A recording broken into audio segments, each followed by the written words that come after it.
మీడియాను భయపెట్టే విధంగా ఇలా రేవంత్ రెడ్డి గారు వ్యవహరిస్తా ఉన్నారు. దీన్ని బీఆర్ఎస్ పార్టీ తీవ్రంగా ఖండిస్తుంది. రాష్ట్రంలోని అన్ని జర్నలిస్ట్ సంఘాలు కూడా ఈరోజు ఖండించాయి. అన్ని జర్నలిస్ట్ సంఘాలు కూడా బేషరతుగా ఆ జర్నలిస్టులను విడుదల చేయాలని చెప్పి డిమాండ్ చేశాయి.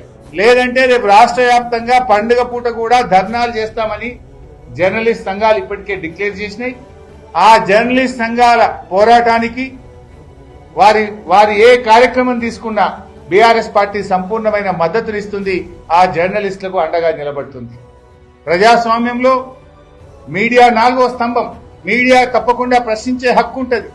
అసలు చరిత్రలో ఎప్పుడు కూడా ఒక మీడియా హౌస్ కు వెళ్లి పోలీసులు మీడియా హౌస్ కు వెళ్లి సీజ్ చేయడము, కంప్యూటర్లు ఎత్తుకుపోవడం ఎప్పుడు జరగలే. ఫస్ట్ టైం జరుగుతుంది. ప్రశ్నించే హక్కు 7వ గ్యారంటీ ఇస్తున్నాం, ప్రజాస్వామ్య హక్కులు కల్పిస్తామంటే ఇదేనా? రాష్ట్రంలో ఎప్పుడన్నా ఒక మీడియా హౌస్ కు పోలీసులు పోయి సీజ్ చేసిన పరిస్థితి ఉందా? ఒక మీడియా హౌస్ మీద దాడి చేసిన పరిస్థితి ఉందా? ఎక్కడి పద్ధతి అని అడుగుతా ఉన్నాం. మళ్లీ కోరుతా ఉన్నాం, పంతాలకు పట్టింపులకు పోకండి. పగా ప్రతీకారం పక్కన పెట్టండి. న్యాయబద్ధంగా వ్యవహరించండి. అరెస్టు చేసిన జర్నలిస్టులను బేషరతుగా విడుదల చేయండి. అక్రమ కేసులు నమోదు చేయకండి. ఒకవేళ ఈ అక్రమ కేసులు నమోదు చేసి వాళ్ళని ఇబ్బంది పెట్టే జర్నలిస్టుల సంఘాలు చేసే పోరాటానికి బీఆర్ఎస్ పార్టీ అండగుంటుంది.